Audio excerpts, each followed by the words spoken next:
Hey guys, কেমন আছেন সবাই? আজ আমি এক্সপ্লেন করতে যাচ্ছি একটি আমেরিকান অ্যানিমেশন মুভি কুংফু পান্ডা, যেটি 2008 সালে মুক্তি পায়। তো চলুন শুরু করা যাক।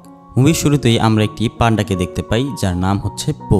সে কল্পনায় দেখে সে শত্রুর সাথে কুংফু ফাইটিং করছে। সে যখন চোখ খুলে তখন আমরা জানতে পারি যে সেটা একটি স্বপ্ন ছিল। বাস্তবে সে কোনো যোদ্ধা ছিল না, সে ছিল একটি রাঁধুনির ছেলে। তাদের একটি রেস্টুরেন্ট ছিল, সে সেই রেস্টুরেন্টে নুডলস পরিবেশন করত। কিন্তু তার স্বপ্ন ছিল অনেক বড় হওয়ার, কিন্তু সে তার বাবাকে বলতে পারে না। এখানে আমরা তার বাবা হিসেবে একটি হাঁসকে দেখতে পাই। এরপর আমরা দেখতে পাই একটি গ্রিন হাউস, যেখানে ফিউরিয়াস 5 স্টুডেন্টরা থাকে। ফিউরিয়াস 5 স্টুডেন্টরা হলো তারা কুংফু মাস্টার এবং তারা আরও ট্রেনিং নিচ্ছে। তারা পুরো দেশে পরিচিত। তারপর এখানে আমাদের পরিচয় করানো হয় মাস্টার শিফুর সাথে, কিন্তু তার উপরও একজন মাস্টার রয়েছে যার নাম হচ্ছে মাস্টার উগুয়ে। মাস্টার উগুয়ে শিফুকে বলে, আমি আমার ভীষণে দেখতে পাচ্ছি আমাদের সঙ্গে খুব শীঘ্রই খারাপ কিছু হতে চলেছে। এবং উগুয়ে তাকে জানায় টাইলং ফিরে আসছে। টাইলং হচ্ছে এই সিনেমার ভিলেন। উগুয়ে বলে টাইলং এসে এই ড্রাগন স্ক্রোলটা নিয়ে নেবে। এখানে ব্যাপারটা হলো যে সবচেয়ে ভালো কুংফু করতে পারবে তাকে এই ড্রাগন স্ক্রোলটা দেওয়া হবে, আর সেটার মধ্যে কিছু ম্যাজিক্যাল ওয়ার্ডস রয়েছে। এটা একমাত্র উগুয়েই জানে, আর কেউ জানে না। এই স্ক্রোলটা যে পাবে সে সবচেয়ে শক্তিশালী এবং তাকে ওয়ার্ল্ডের কেউ হারাতে পারবে না। কিন্তু টাইলং এটা নিতে চাচ্ছে। শিফু বলে সে তো জেলে বন্দি, এটা কখনোই সম্ভব না। উগুয়ে বলে কোনো কিছুই অসম্ভব না। তারপর উগুয়ে শিফুকে বলে, তুমি যাতে টাইলংকে আটকাতে পারো সেজন্য তোমাকে ড্রাগন ওয়ারিয়রকে খুঁজে পেতে হবে, কারণ একমাত্র ড্রাগন ওয়ারিয়রই টাইলংকে আটকাতে পারবে। কিন্তু ড্রাগন ওয়ারিয়রকে এটা কেউ জানে না। তারপর পুরো শহরে ঘোষণা দেওয়া হয় যে সবার সামনে ড্রাগন ওয়ারিয়রকে সিলেক্ট করা হবে। ওই ফিউরিয়াস 5-এর 5 জন স্টুডেন্ট রয়েছে, তাদের মধ্যেই একজন ড্রাগন ওয়ারিয়র হবে, কারণ তারা ছোট থেকে কুংফু শিখে আসছে ড্রাগন ওয়ারিয়র হওয়ার জন্য। ড্রাগন ওয়ারিয়রের যে অনুষ্ঠানটা হবে সেখানে পো যেতে চায়, কিন্তু সে তার বাবাকে ভয় বলতে পারে না। যখন তার বাবাকে বুঝ দিয়ে সে পাহাড়ের উপরে যাবে, ঠিক তখনই তার বাবা তাকে একটি নুডলসের স্টল ধরিয়ে দেয় এবং বলে, যাচ্ছি যেহেতু নুডলস বিক্রি করে আয়। তারপর সে স্টল নিয়ে উপরে যেতে থাকে। যখন দেখে অনেক উঁচু সিঁড়ি, তখন সে ভয় পেয়ে যায় এবং স্টল সেখানে রেখেই পাহাড়ের উপরে চলে যায়। তারপর ড্রাগন ওয়ারিয়র সিলেক্টের অনুষ্ঠান শুরু হয়। সেখানে সেই 5 student Crane, Tigress, Mantis, Viper and Monkey তারা তাদের কুংফু দেখাতে থাকে। কিন্তু পো অনেক কষ্ট করে উপরে উঠেছে। সে যখনই ভিতরে ঢুকবে তখনই দরজাটা বন্ধ করে দেয়। সে দেখার অনেক চেষ্টা করে কে ড্রাগন ওয়ারিয়র হবে, কিন্তু সে বারবার ব্যর্থ হয়। সে চেয়ারে আতশবাজি লাগিয়ে ভিতরে যাওয়ার চেষ্টা করে। তখনই সে সোজা মাঠের মাঝখানে পড়ে। উগে তখনই পোকে ড্রাগন ওয়ারিয়র হিসেবে সিলেক্ট করে নেয়। শিফু জিং নামে একটি হাঁসকে পাঠিয়েছিল সেখানে, যেখানে টাইলংকে বন্দি করে রাখা হয়েছিল। সেখানে গিয়ে জিং বলে সিকিউরিটি ডাবল করতে বলা হয়েছে। সেখানে আমরা সিকিউরিটি গার্ড হিসেবে গন্ডারকে দেখতে পাই। তারপর জিংকে টাইলংয়ের কাছে নিয়ে যাওয়া হয় সিকিউরিটি কতটি স্ট্রং সেটা দেখানোর জন্য। তারপর আমরা দেখি পোকে ট্রেনিং রুমে নিয়ে যাওয়া হয়। সেখানে 5 জন স্টুডেন্ট ট্রেনিং করছিল। সেটা দেখে পো অনেক ভয় পেয়ে যায়।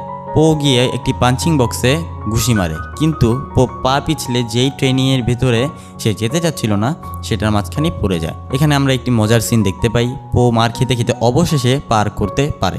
এখানে সিন শিফট হয় আর আমরা টাইলংকে দেখতে পাই, যেখানে হাঁসের একটি পালক পড়েছিল। সেটা দিয়ে টাইলং তার লক খুলে ফেলে এবং সকল সিকিউরিটি গার্ডদের মেরে সামনের দিকে এগোতে থাকে। তখন গার্ডরা তাকে থামানোর জন্য ব্রিজই ভেঙে দেয়, কিন্তু টাইলংকে কোনোভাবেই থামানো যায় না। সে পাথরে চড়ে উপরে এসে সোজা জিংয়ের গলা চেপে ধরে এবং বলে যে শিফুকে গিয়ে বলো আমি আসছি। শিফু এসে দেখে পো ট্রেনিং করছে। তারপর ওই 5 স্টুডেন্ট পো এর সাথে লড়াই করে, কিন্তু পো হেরে যায়। তারপর পো বলে শিফু অনেক স্টেট কার্ড। পরে টাইগ্রিস এসে বলে সে আগে অনেক হাসি খুশি ছিল, তার স্টেট কার্ড হওয়ার পিছনে একটি কাহিনী আছে। তারপর টাইগ্রিস বলে যার সাথে তোমাকে লড়াইয়ের জন্য প্রস্তুত করা হচ্ছে সে শিফুর স্টুডেন্ট ছিল। সে ছোটবেলা তাকে নিয়ে এসেছিল। সে স্টুডেন্টের থেকে সন্তান হিসেবেই তাকে বেশি দেখত। শিফু তাকে অনেক ভালোবেসে ট্রেনিং দিয়েছিল। শিফু তাকে এত বেশি ট্রেনিং দিয়েছিল যে সে অনেক এক্সপার্ট হয়ে গিয়েছিল।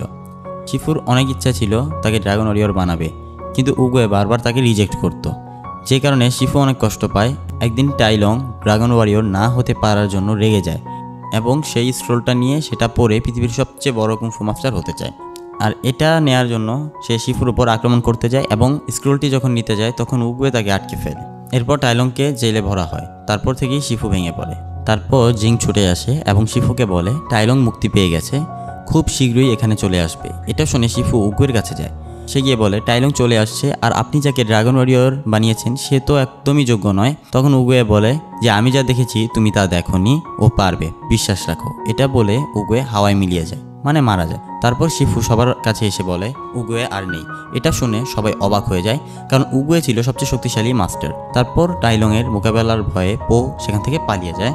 তখনই শিফু তার রাস্তা আটকায় এবং পো বলে আমাকে যেতে দিন, কিন্তু শিফু বলে আমি তোমাকে ড্রাগন ওয়ারিয়র বানাবো। তারপর তারা 5 জন বেরিয়ে পড়ে টাইলংকে আটকানোর জন্য। তারপর পোকে শিফু সেই জায়গায় নিয়ে যায় যেখানে উগুয়ে শিফুকে ট্রেনিং দিয়েছিল। তারপর সেখানে শিফু পোকে ট্রেনিং দেয়। তারপর আমরা দেখি টাইলংয়ের সাথে তারা 5 জন লড়াই করে, কিন্তু তারা হেরে যায়। তারপর শিফু ড্রাগন স্ক্রোলটা পোকে দেয়, কিন্তু পো দেখে তাতে কিছুই লেখা নেই। তারপর শিফু সিদ্ধান্ত নেয় সে নিজেই টাইলংয়ের সাথে মোকাবেলা করবে। তারপর শিফু বলে পুরো গ্রাম খালি করে দিতে। তারপর আমরা দেখি শিফু আর টাইলং মুখোমুখি হয়েছে। তারপর তাদের লড়াই হয় এবং শিফু হেরে যায়। তারপর পো আসে এবং পো এর সাথে টাইলংয়ের লড়াই শুরু হয়। এক সময় লড়াই করতে করতে টাইলং ড্রাগন স্ক্রোলটি নিয়ে নেয়। সে খুলে দেখে সেটাতে কিছুই নেই। তারপর টাইলং বলে এই খালি কাগজের পেছনে আমি এত বছর ছুটেছি।